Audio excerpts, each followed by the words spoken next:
वर्गावाने दिलीपची सोडून परित्यागी परतून त्याला सांगा काय करू. आता याला एकच युक्ती. गोविंदावंत गोडा म्हणतील समर्थांनी गरीब केला. तूही या गाईला घेऊन त्या शेगावला अर्पण केली समर्थाला म्हणजे अवघे संपले. साधूस गाय दिल्याचे पुण्य तुला लाभेल सचे आणि संकट मचे टळेल बापा त्या योगे. ते अवघ्यास मानवले गाय धरण्याचे ठरवले.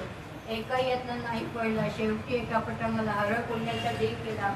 सरकी ठेवली शेजारी ती खाया लागून गायाली जाऊन पांढरखोरी गाय घातली गाडीवरी आणली शेगावा भीतरी. समर्थासी द्यावया जवळ शेगाव जसे जसे येऊ लागले तसे तसे स्वभावात पडलाचे पालट त्या गायीच्या. समर्थांपुढे येता क्षणी गाय झाली दिन आणि तिने लोचनी आणून पाणी पाहिले त्या पुण्यपुरुषा.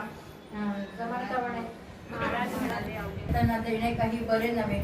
चारही पाय बांधलेत गळा साखर दंड लावलेत. शिंगाची तीच गत केली चराटे कातात